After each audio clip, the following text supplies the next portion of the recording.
Right, so now we're inviting the education team, the education pillar, which is my pillar, by the way. I'm part of the education pillar, and it's going to be led by Stephanie, talking about the future belongs to learners. So, the education team, Stephanie, I hope you're ready. Over to you.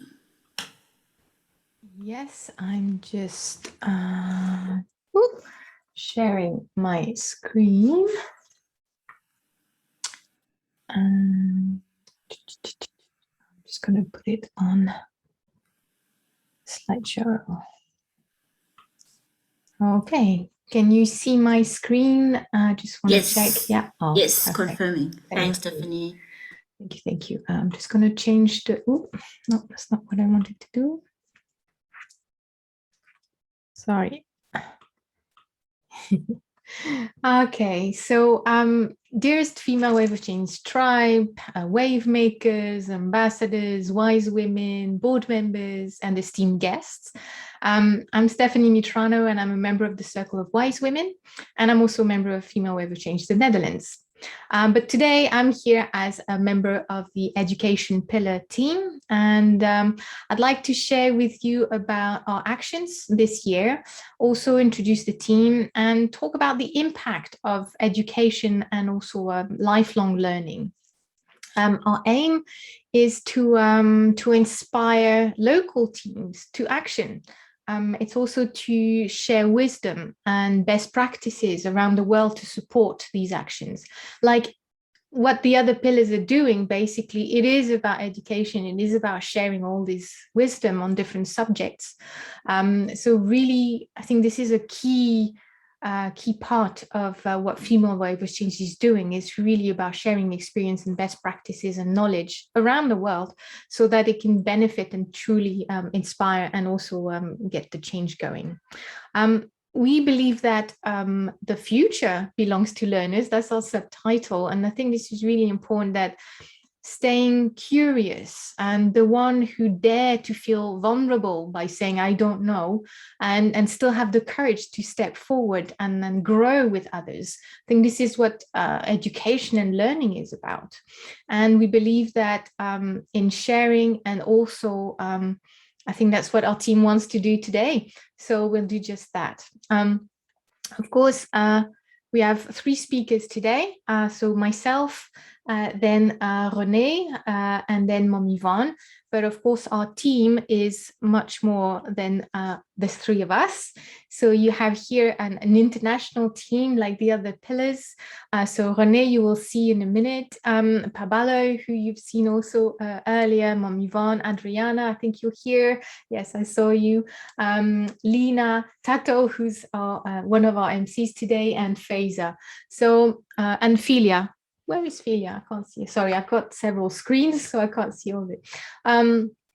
Basically, our team has been contributing and working together in sharing our own wisdoms, because obviously some of us have our own specialties, background, whether it's in education, whether it's as parents, whether it's as teachers, mentors, coaches. Everyone is a teacher and can contribute. But the idea was also to help other teachers around the world. And when we say teachers, really in a wide sense, it's not just the school teachers. So this is our team, and we've been working in 2021, 2021 we say, on different things that we want to share with you a little bit about today. One is the Women in Leading in Change program. Renee will share a bit more about its impact, and that's really important.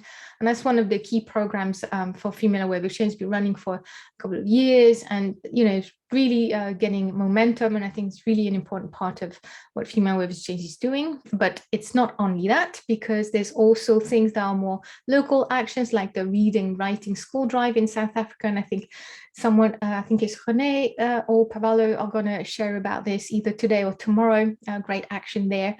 We talked about Mindful May, and I think it's linked also to the health team in that way, which is really about any learning that you may have needs time to sink in and to be integrated. So sometimes, taking a step back, reflecting is part of learning.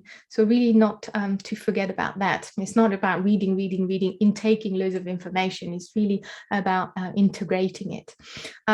Storytelling month was in June, so Mom Yvonne was leading that, and she will tell us a lot more about this. And storytelling is really a key thing. It's a very feminine way of sharing, and I think that has been something done throughout the history of humankind. I think we've been sharing stories forever, and let's keep that going, because this is how we really transfer wisdom and help each other. In July, we had a resourcefulness campaign with little posters. I will talk about that in a minute. And also coming up in October, so very, very soon, is a teacher month. So again, we'll be doing some things to help local teams celebrate the teachers of the world. And also on loads of other actions have been going on, and these are things we've been sharing throughout the year, about inspiring good citizenship, encouraging parents to pledge involvement and investment in educating their children, because the parents are the first teachers.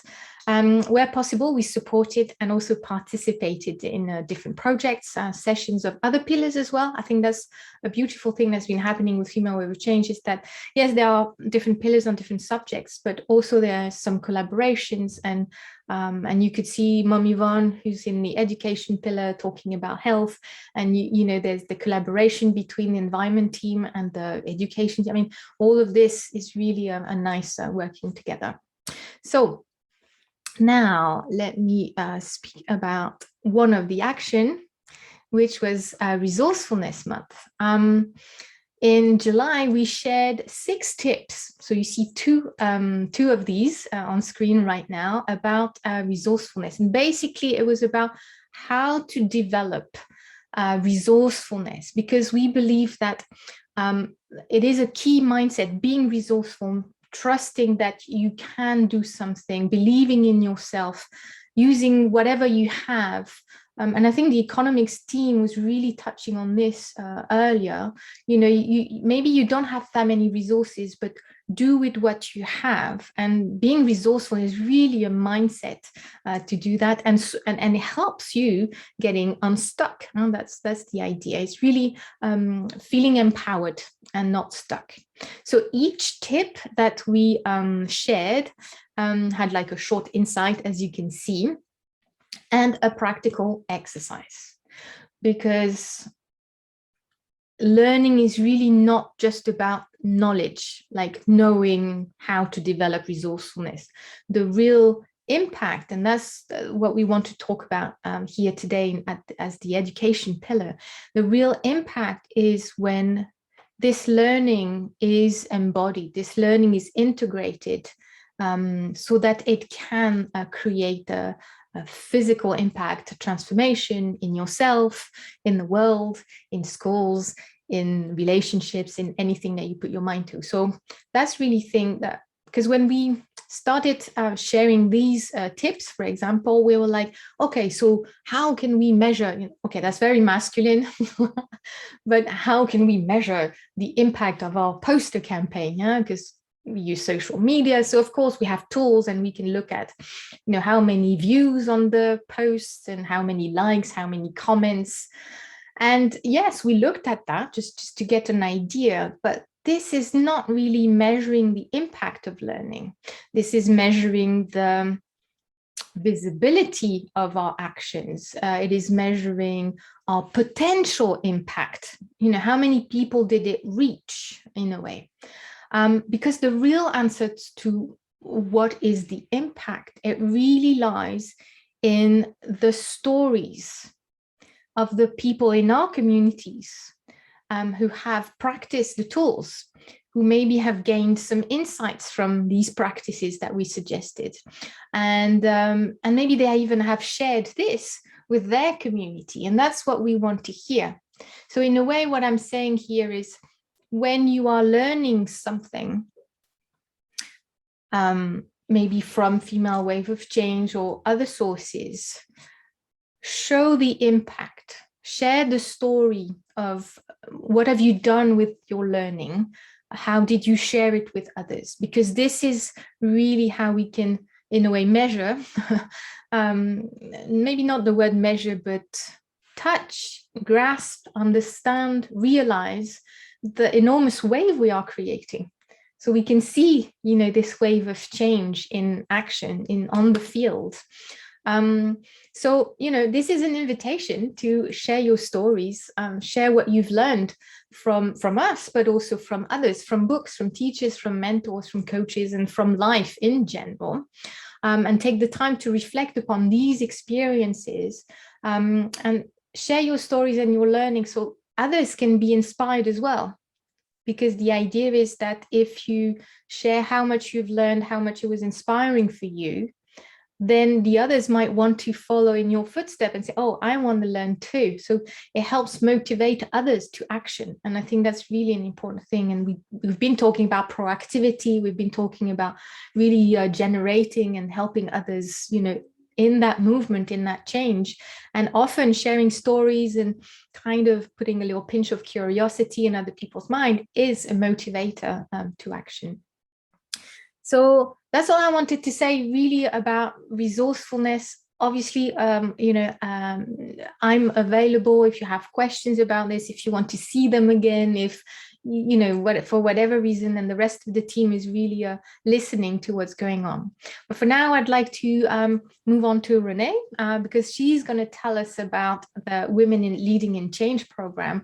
And it's a program she created with a group of board members, wise women and teachers, and she has been leading it since the beginning a few years ago, and she has followed also the alumni. And I think that's really, really precious, because as I was saying, this is where the impact is when you follow the students, the coachee, the whoever has been with you part of the way in their learning journey. What happened next? What have they done with it? And that's, I think, the best part. So Renee, over to you. I'm just going to move to the next slide. Thank you, Stephanie. And this is exactly what we wanted to bring across in our session, the impact of our actions in general in the education team within Female Wave of Change. And it builds on the theme that we had of our conference in the last 2 years, achieving tangible results together. So we'll just first start with a little bit facts. I'm not gonna talk too much about the content this time, so we'll have to wait for tomorrow about that.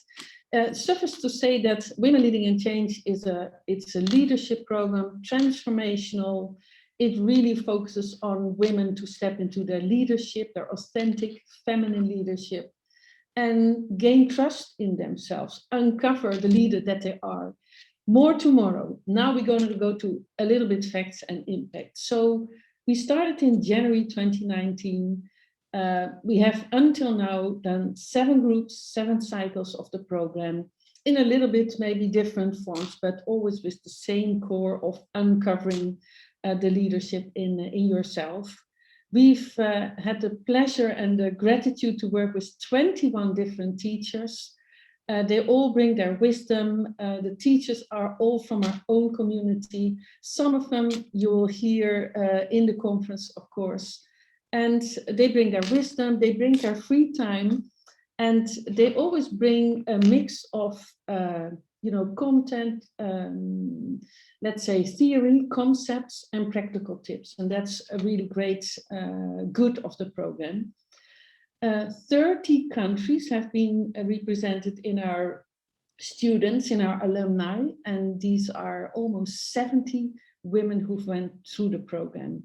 And that's beautiful impact. So if we go to the next slide, you'll see that our alumni are from, across the globe. So it's a truly global program from east to west.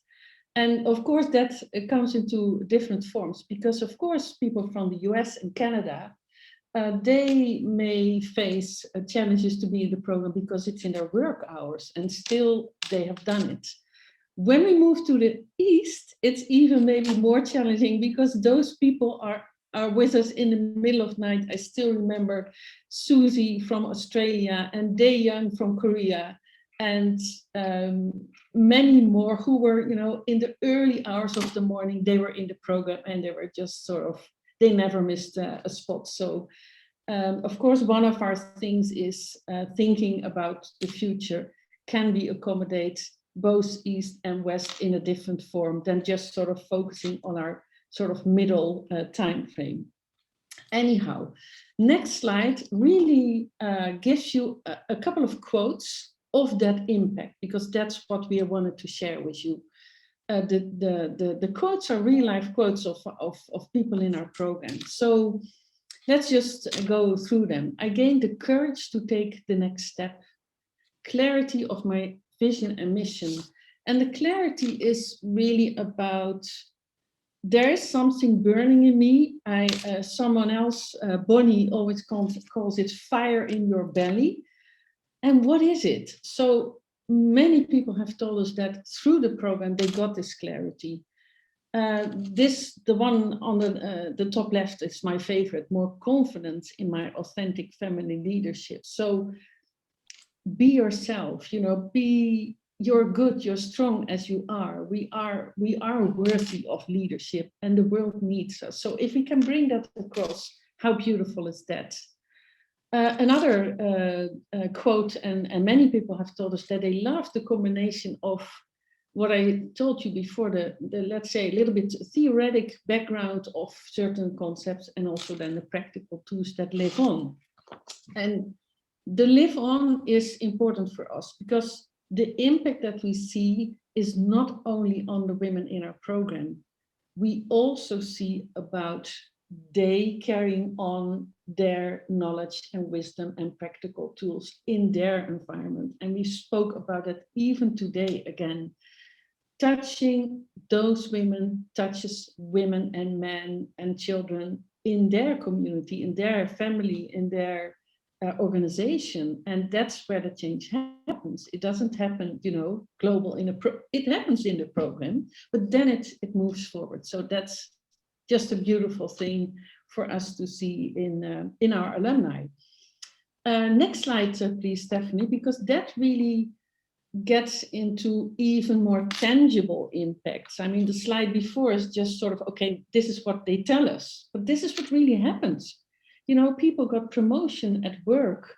They changed careers. I've counted. It's like 30% almost did the change, either in promoting or changing career or start their own business.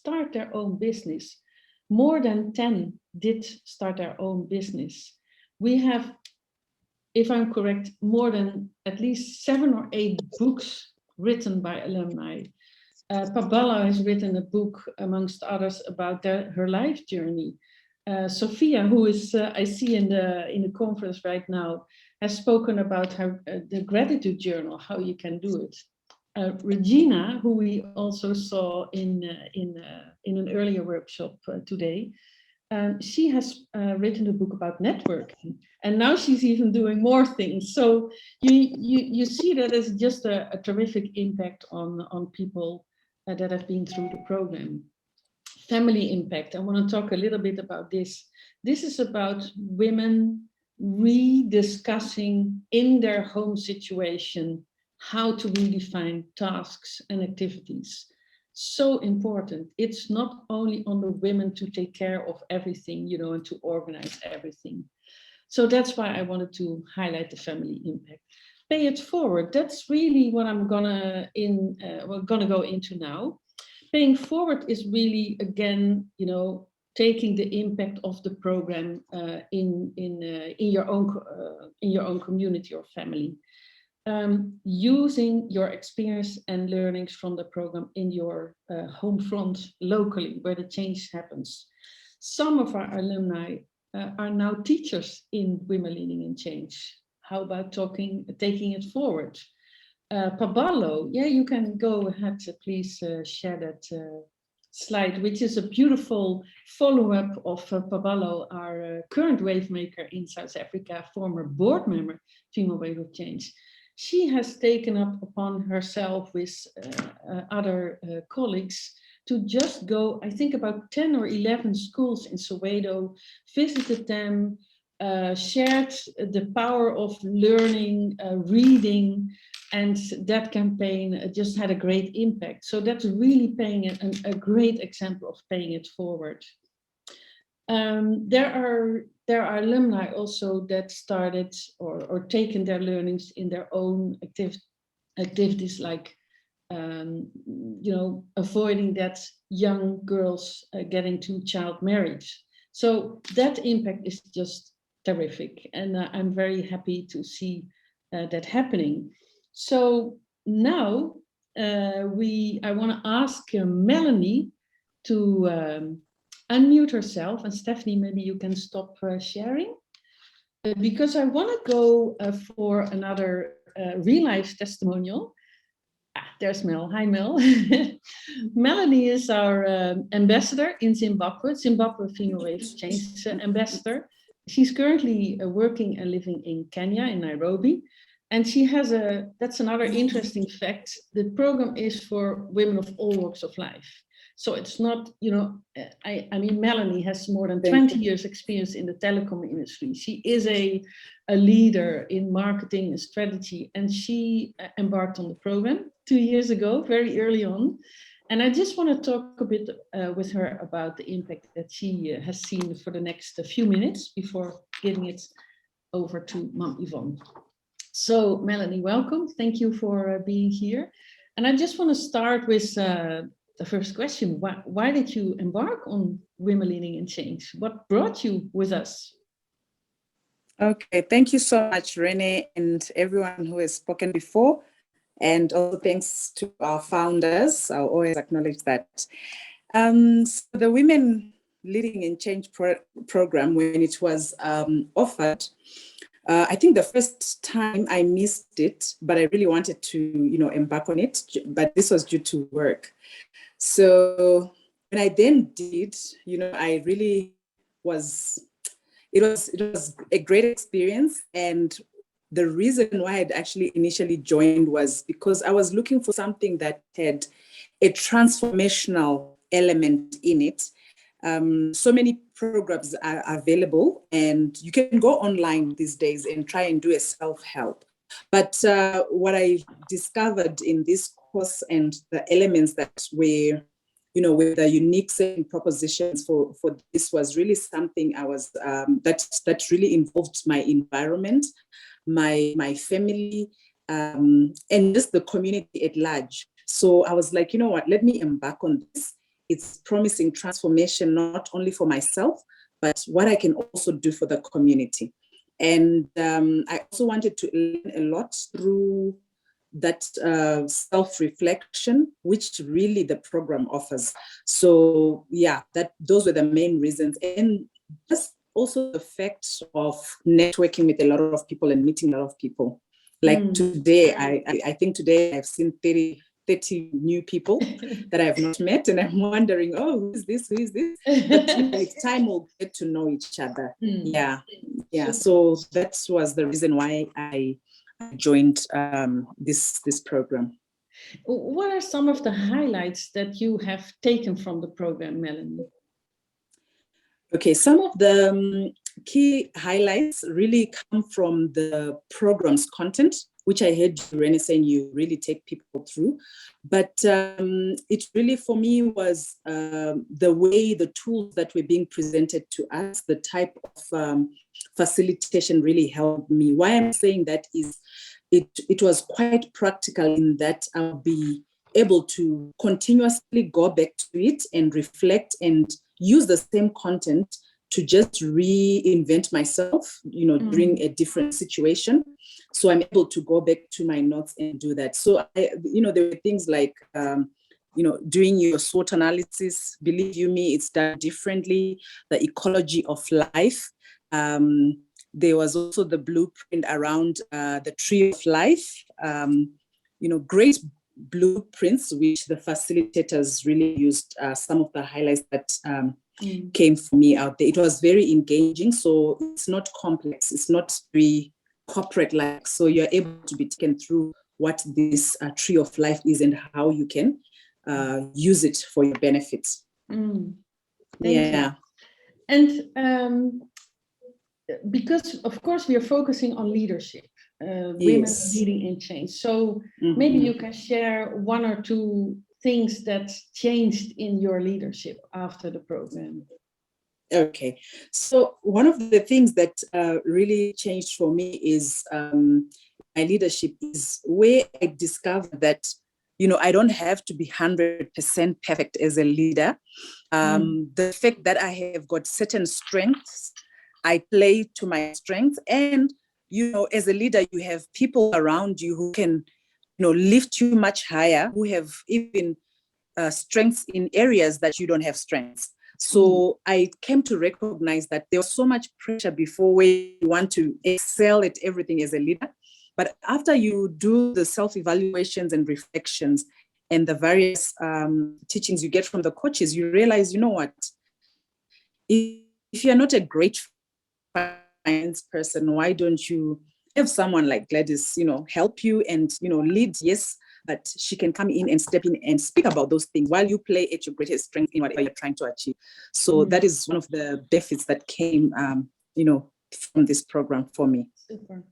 Well, I think you and I could talk through, you know, for 10 minutes, but we have to be mindful about our time slot. And I do want to give enough space for the beautiful storytelling of Mommy Yvonne. So thank you very much, Melanie. I think that thanks so much. Individual and personal perspective to our program. And tomorrow we'll go back and talk a little bit more about the design and how it came about. And that's fine. Now, thank you, Renee. Go to Mommy Yvonne. Thank you, Renee, and thank you, Melanie. These are inspiring stories, and we love stories. So that leads us to our dearest Mommy Yvonne from South Africa, and she's going to tell us about her favorite subject, storytelling, and the many stories we share so we can grow together. So Mommy Yvonne, over to you. I'm going to share my screen again, but you can get started, I guess. Thank you so much, Stephanie, Renee, our education team. Wow, I have another new story to tell. Thank you to our lifelong learners. What a long time just sitting and listening and engaging. And that's what storytelling is about. You can sit around that campfire and share. I'd like to say, today is a special day in South Africa. It's Heritage Day, but the heritage is not only confined to South Africa. It is a worldwide phenomenon. It is a gift to us. It is an opportunity to remind us that we are where we are because of those who came before us, from generation to generation, who were so selfless and willing to share their knowledge, their skills, their values, their wisdom, and everything else that we need to navigate. Yes, indeed, in this day of artificial intelligence, we need to look at where we come from and open our minds to learn new things. But let me tell you something, stories never die. They'll always be there. We always need to sit around that campfire. Having spent the whole afternoon listening to us, I'd like you at this moment to pause a little bit. Let me share a story that always inspires me. And I always go to this book of Awakening Your Inner Wisdom and learn from it. They say life is a song, you must sing it. Life is a story, you must write it. Life is a puzzle, you must solve it. Life is a challenge, you must face it. Life is an entertainment, you must enjoy it. Every moment of every day of your life is a new day. So that's what your story is about. It's not only about pain and grief and problems. It is also about sharing the beauty of life, the joy, our experiences, our skills, the journeys that we have traveled, good or bad. And on that note, I have to say, we are so grateful as the education team for the support that we've got over the 2 years from 2020 to 2021. We have received over 70 interesting stories. They are from a diverse team, multidisciplinary, touching on different things, sharing tools. We've also received 21 letters from young women who said, hey, we're gonna stand up and hand over the baton to the first mothers and teach them the lessons and what we experience during the first delivery of our babies, which was powerful. We've got videos to share, and all of that is across the globe, across age, across creed, across status. It is so beautiful because we are all authors of our lives. We better own it and tell our story.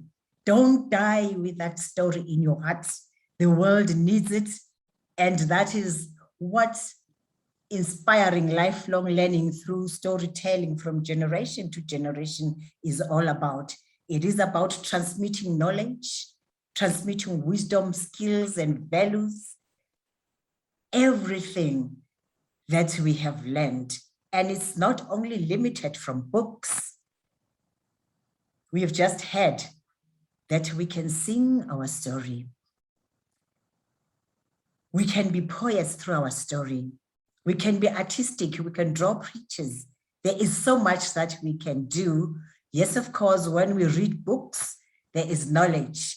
But when we tap into inner wisdom, we connect the minds and hearts. And that is so beautiful. So let's just look at a few things why stories matter. And do they actually matter? Of course, yes. Not only do they heal us, as we have heard from the health team, but they have unlimited potential to shift our thinking, change our attitude and behavior. That's the big thing, because that's what we're looking for. We have said in the past that education is that which lives on when the lesson is over. And that's what stories tend to do.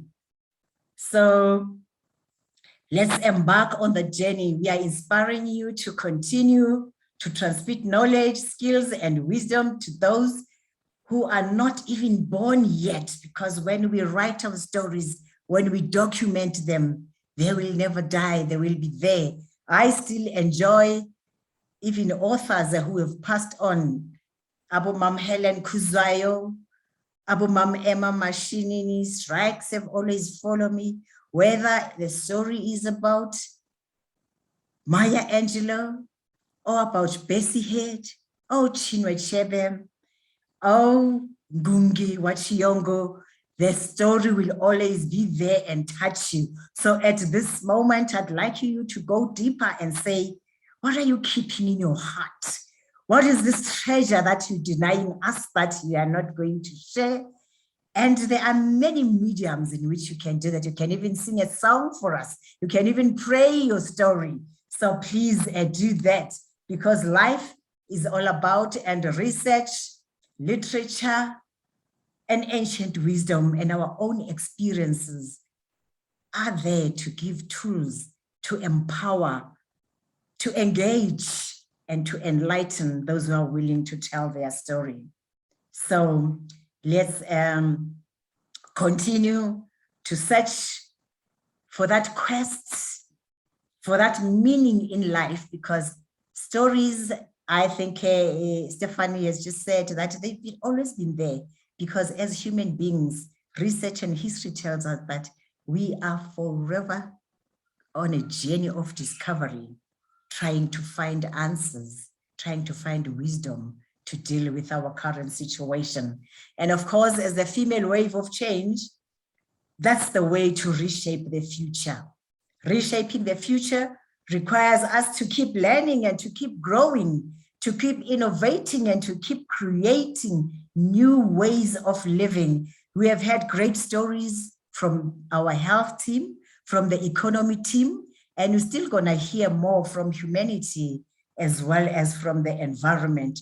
So that on its own already tells us that it's so important. And how so? How can we do it? One of the many other ways is that stories can convey culture, our experience, like I've said, and they can transmit our feelings and attitude so others can learn and change as well.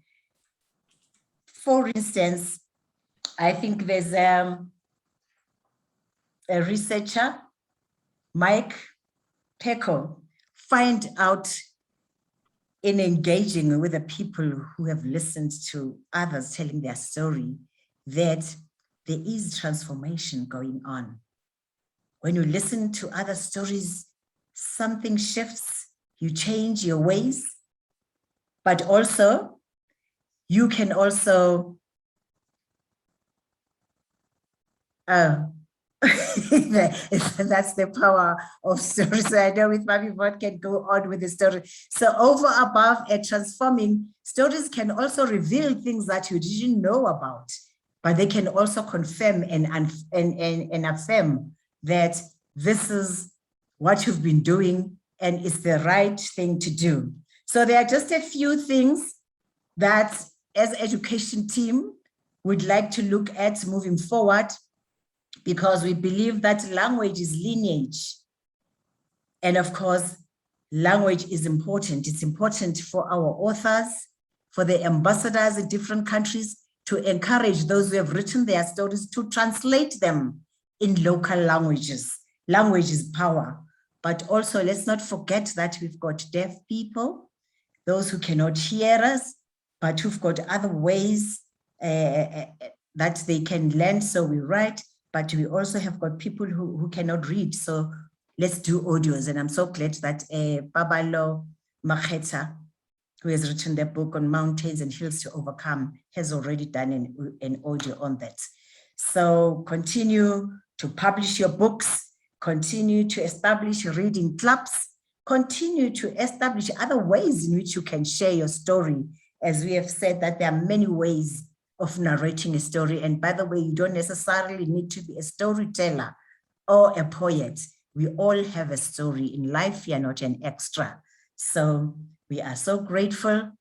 Let's move on, reshape the future and tell your story. And you can only do so when you know your story, because we need to own our stories so we can share them and touch lives. Thank you. Thank you so much, Mom Yvonne. We would really like to encourage the learners in you all to discover the many ways you can learn, and support also the teachers in you to share what you know. And Mom Yvonne, you just do it so beautifully each time. We are a little bit over time, so I just wanted to check with our organizers. We had a small video to show, but it's only a few minutes, but I just don't want to overstep. We are way over time, Stephanie. And I don't want to be biased because I'm part of the education pillar. Okay. And our keynote speaker is actually here. So we are still going to hear from Dr. Avina. Yeah, she's Okay. here now. Thank you very much.